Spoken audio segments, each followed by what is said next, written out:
pertama ada definisi politik. Dilihat dari sisi etimologi, kata politik berasal dari bahasa Yunani, yaitu polis yang berarti kota yang berstatus negara kota atau city state.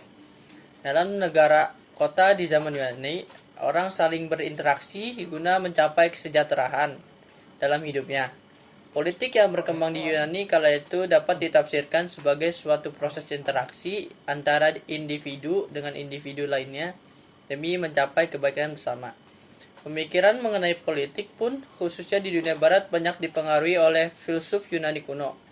Filsuf seperti Plato dan Aristoteles menganggap politik sebagai suatu usaha untuk mencapai masyarakat politik yang terbaik.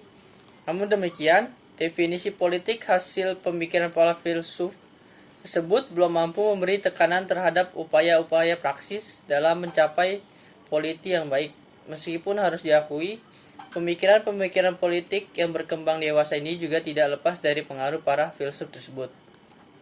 Dalam perkembangannya, para ilmuwan politik menafsirkan politik secara berbeda-beda, sehingga varian definisinya memperkaya pemikiran tentang politik. Gabriel Almond mendefinisikan politik sebagai kegiatan yang berhubungan dengan kendali pembuatan keputusan publik dalam masyarakat tertentu di wilayah tertentu, di mana kendali disokong lewat instrumen yang sifatnya otoritatif dan koersif. Dengan demikian, politik berkaitan erat dengan proses pembuatan keputusan. Publik penekan terhadap penggunaan instrumen otoritatif dan koersif dalam pembuatan keputusan publik.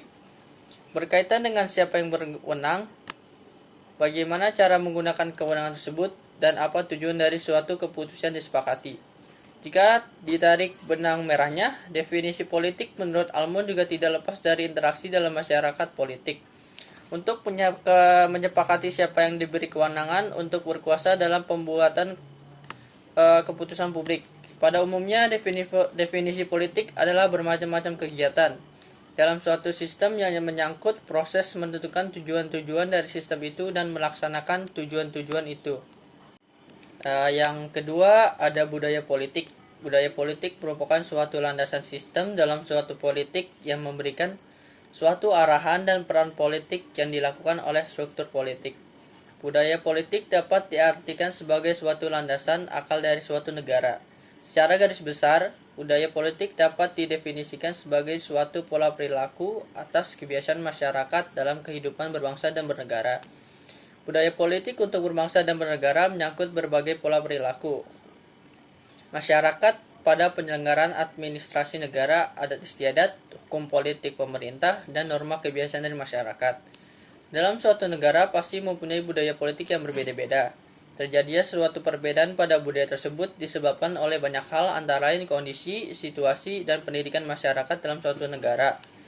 Dari beberapa pandangan tentang budaya politik, menurut para ahli dapat disederhanakan bahwa budaya politik merupakan sebuah sikap, ide-ide, dan nilai-nilai yang dimiliki oleh warga masyarakat dalam suatu negara pada sistem politik, pemerintahan, beserta dengan isu-isu politiknya. Yang ketiga, pemilu dan ketentuannya. Sesuai Undang-Undang Nomor 8 Tahun 2012 tentang Pemilihan Umum Anggota Dewan Perwakilan Rakyat, Dewan Perwakilan Daerah, dan Dewan Perwakilan Rakyat Daerah, pengertian pemilihan umum diuraikan secara detail. Pemilu adalah sarana pelaksanaan kedaulatan rakyat yang dilaksanakan secara langsung, umum, bebas, rahasia, jujur, dan adil dalam Negara Kesatuan Indonesia berdasarkan Pancasila dan Undang-Undang Dasar Negara Republik Indonesia tahun 1945. Dengan kata lain, pemilu merupakan sarana bagi rakyat untuk menjalankan kedaulatan dan merupakan lembaga demokrasi. Secara teoritis, pemilihan umum merupakan tahap paling awal dari berbagai rangkaian kehidupan tata negara yang demokratis. Sehingga pemilu merupakan motor penggerak mekanisme sistem politik Indonesia. Sampai sekarang, pemilu masih dianggap sebagai suatu peristiwa kenegaraan yang penting. Hal ini karena pemilu melibatkan seluruh rakyat secara langsung melalui pemilu. Rakyat juga bisa menyampaikan keinginan dalam politik atau sistem kenegaraan. Pemilu sekarang dilakukan berdasarkan 7 asas, yaitu langsung, umum, bebas, rahasia, jujur, dan adil, atau disingkat Luber-Jurdil. Dalam pemilu, panitia yang bertugas dalam jalannya pemilu di setiap TPS adalah KPPS. Berikut penjelasan dari skema atau proses pemilu yang digambar. Yang pertama, pemilihan mendatangi langsung ke TPS terdekat di tempat tinggalnya. Kedua, kehadirannya akan dicatat dan dipersilakan menunggu di tempat yang telah disediakan untuk menunggu giliran. Yang ketiga, ketika dipanggil untuk gilirannya, pemilih mendatangi meja ketua KPPS dan anggotanya untuk mengambil kertas suara. Pemilu menuju bilik pemilihan suara, di mana tempat itu sudah diberikan penutup atau pembatas agar tidak bisa dilihat oleh orang lain. Di sini pemilih mencoblos pilihan mereka. Yang kelima, selanjutnya pemilih akan memasukkan kertas suara ke kotak suara yang telah disediakan. Yang keenam, sebagai penanda bahwa pemilih itu sudah memilih, pemilih akan diberi tita dan mencelupkan jarinya. Yang ketujuh, setelah semuanya terlaksanakan, pemilih dipersilahkan meninggalkan TPS. Keempat, ada tata cara. Yang pertama, pastikan sudah terdaftar di DPT sebelum mencoblos di tempat pemilihan pemungutan suara atau TPS. Pastikan nama Anda sudah masuk dalam daftar pemilihan tetap atau DPT. Untuk masuk DPT, pemilih harus memenuhi 3 syarat wajib, yaitu warga negara Indonesia atau WNI, berusia 17 tahun ke atas, dan pernah ataupun sudah menikah. Untuk mengecek apakah nama sudah terdaftar di DPT, Anda bisa mendatangi kantor desa atau kelurahan setempat. Nantinya proses pengecekan kedaftaran Anda akan dibantu oleh petugas di kantor desa atau kelurahan domisili. Yang kedua, datang ke TPS membawa EKTP dan surat C6 pada saat pemilihan berlangsung tanggal 17 April 2019. Saat di TPS, Anda akan diminta menyertakan KTP elektronik atau EKTP dan formulir C6. Formulir C6 adalah undang-undang untuk mencoblos. Namun bila belum memiliki EKTP, pemilih dapat membawa KTP non-elektronik ataupun surat keterangan atau suket perekaman EKTP. Setelah itu, barulah Anda bisa memilih. Setelah memperlihatkan KTP dan menyerahkan formulir C6, Anda akan diminta untuk mengisi daftar hadir dan menunggu giliran untuk mencoblos. Barulah nanti nama Anda akan dipanggil satu persatu. Yang ketiga adalah perhatikan jenis surat suara. Selain pemilih presiden wakilnya, saat pencoblosan nanti ada juga harus memilih anggota legislatif, yaitu anggota Dewan Perwakilan Rakyat atau DPR, atau Dewan Perwakilan Rakyat Daerah atau DPRD, tingkat provinsi dan kota atau kabupaten, serta Dewan Perwakilan Daerah atau DPD. Setelah dipanggil oleh panitia, Anda akan diberikan 5 surat suara pemilu 2019 sekaligus. 5 surat itu masing-masing berbeda warna dan fungsinya.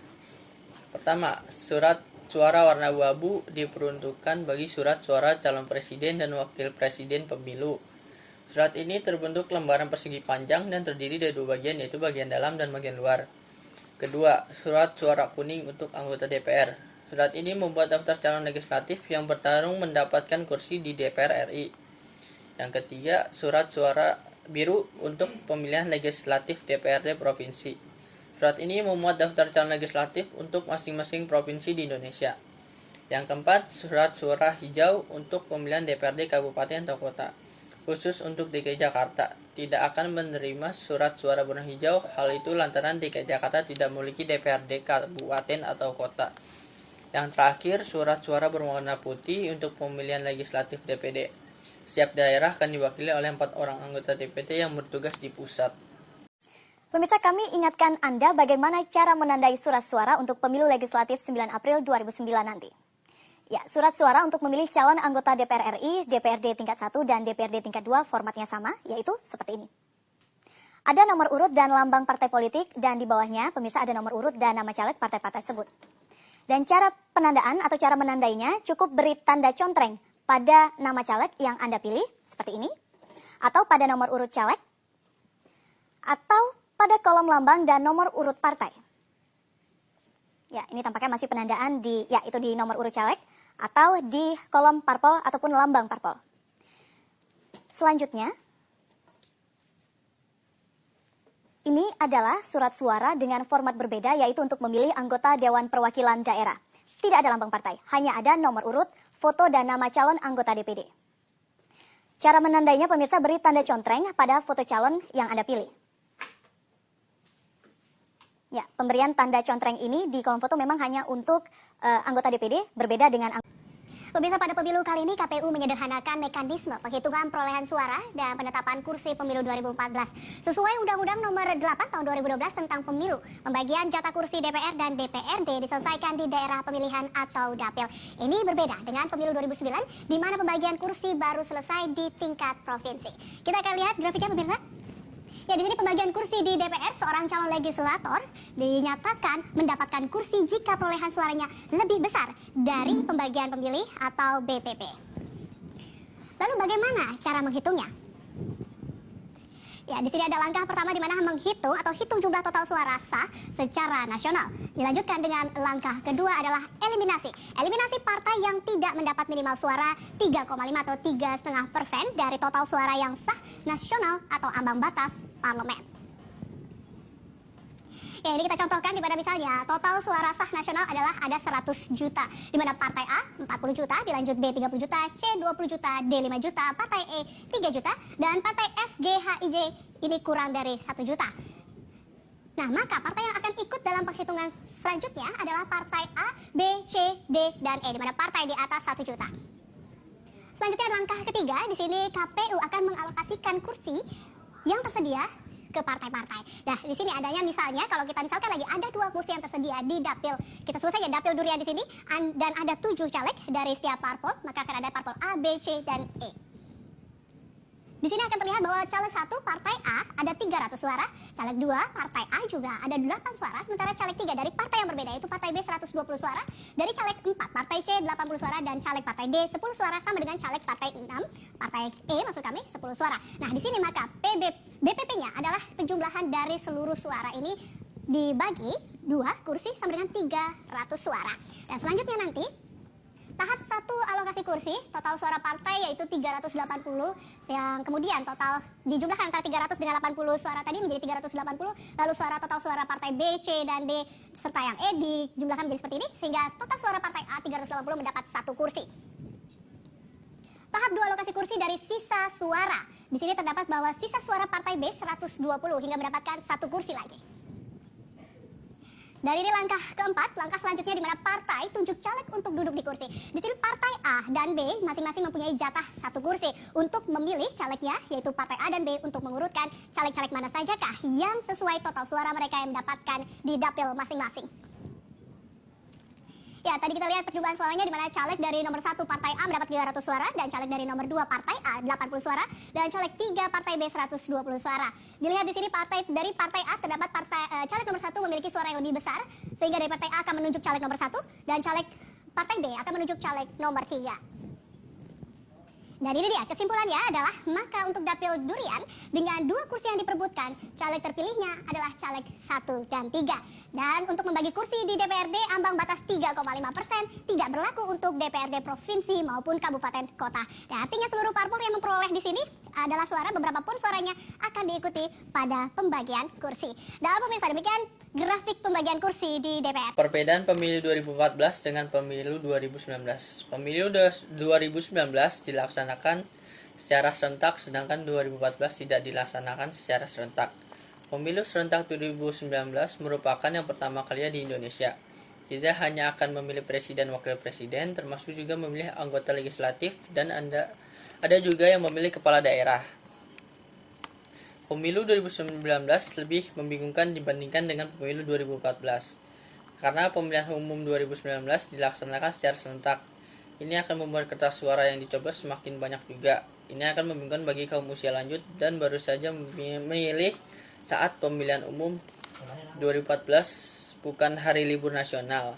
Sedangkan pada pemilihan umum 2019 sudah dijadikan sebagai hari libur nasional. Berdasarkan keputusan Presiden nomor 3 tahun 2017, Jokowi menetapkan 17 April 2019 sebagai hari libur nasional.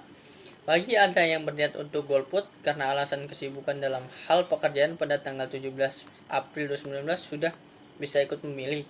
Pemilihan umum 2014 lebih sedikit hoax dibandingkan pemilihan umum 2019. Pada pemilihan umum 2014, hoax masih sedikit digunakan oleh para calon kandidat peserta pemilihan umum. Tapi pada pemilihan umum kali ini, jumlah hoax meningkat drastis dan banyak yang menggunakan hoax sebagai kampanye ataupun untuk menjelek-jelekan lawan politiknya. Peserta parpol yang ikut pada pemilu 2014 lebih sedikit dibandingkan pemilihan umum pada tahun 2019. Pemilihan umum pada tahun 2014 diikuti oleh 10 partai politik, sedangkan pemilihan umum pada tahun ini diikuti oleh 14 partai politik. Persamaan pemilihan umum tahun 2014 dengan 2019. Jokowi dan Prabowo sama-sama bertarung untuk menjadi presiden. Pada pertarungan pemilihan umum 2014, Jokowi berhasil menumbangkan Prabowo dan berhasil duduk di istana kepresidenan. Nah, pada pemilihan tahun ini, siapakah yang akan tumbang dan siapakah yang akan duduk di istana kepresidenan? Untuk itu, tentukan pilihan Anda dan jangan lupa untuk memilih pada tanggal 17 April 2019 mendatang. Pemilihan umum 2014 sama-sama dilaksanakan pada hari Rabu. Uniknya, pemilihan umum pada tahun 2014 dan 2019 tepat pada hari yang sama tetapi dengan tanggal yang berbeda. Hal ini bisa saja disengaja karena alasan tertentu. Kelebihan pemilu dari tahun ke tahun. Yang pertama, perencanaan pembangunan lebih teratur baik di pusat maupun di daerah-daerah. Yang kedua, rakyat atau masyarakat tidak lagi berulang kali ke TPS. Yang ketiga, dapat menghemat biaya dan waktu bagi masyarakat. Yang keempat, pelantikan dapat dilakukan secara serentak. Kekurangan pemilu dari tahun ke tahun. Yang pertama, dana yang diperlukan cukup tinggi. Yang kedua, munculnya nama-nama calon yang bersalah. Yang ketiga, muncul calon ditunggal di masing-masing daerah.